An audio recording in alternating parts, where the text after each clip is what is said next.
liability of licensees. Now, time after time after time, I talk about Section 32 of the Property, Stock and Business Agents Act, which is about, the appropriate supervision or the proper supervision by licensees in charge of the people that they employ or contract within their offices. Now, if we look into the Act, also have a look at Section 41, and it talks about the liability of licensees for the acts of their employees. Now, this obviously affects the employer and the employee. So the licensee in charge is responsible, has liability for this.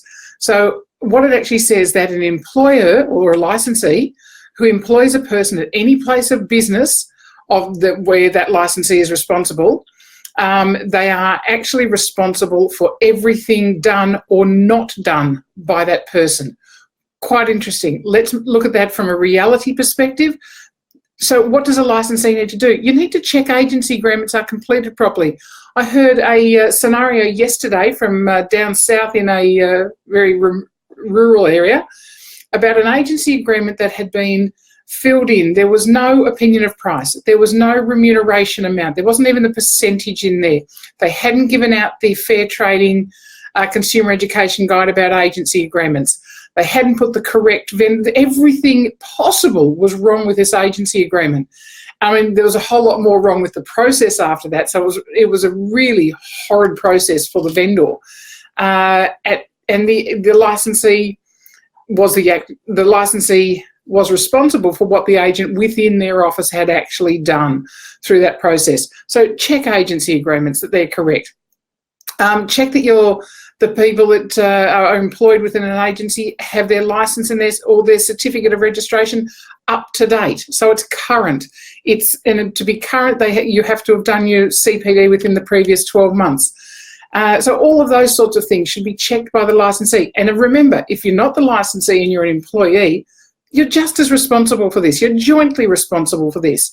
Listen, as a licensee, you need to listen to what your staff are saying at sales meetings, at property management meetings. What are they saying about properties when they're out there? This is the opportunity for licensees to actually say, hey, that's not correct. Let's go back to what the agency agreement says. Let's go back to what is, compliant and legislatively correct and get that right. So it really is. So it's still back onto Section 32. So I can still refer back to that again about the licensee being responsible for having policies and procedures to make sure things are appropriately supervised. But this Section 41 is talking about the liability. So guys, you are liable as a licensee. You're jointly liable. You're jointly responsible if it's you that has to do all of this work. But yes, it should be checked. I mean, you move on to Section 42 of the Property, Stock and Business Agents Act. So one section on, and it's about the licensee to keep records about their employees. So, that's just one point where the licensee knows who they're supervising.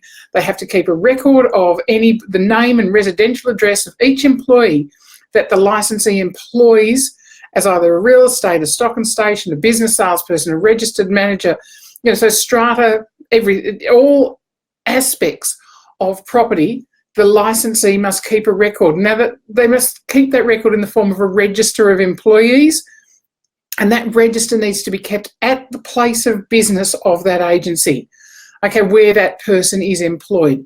Now, that doesn't mean it needs to be, or can be, a folder up on a shelf on the wall, or it can be a little yellow folder on your computer. So whether it's electronic or whether it's hard copy doesn't matter. Obviously, if we're moving towards with technology, we'll have it on our computers. If we're being sustainable, we'll have it on computers and we're not printing all of this off. So, think about how you're keeping those records, but it doesn't matter so long as you have a register of those employees. So really important to remember how you're actually liable and the steps that you need to take around being responsible as a licensee of an agency.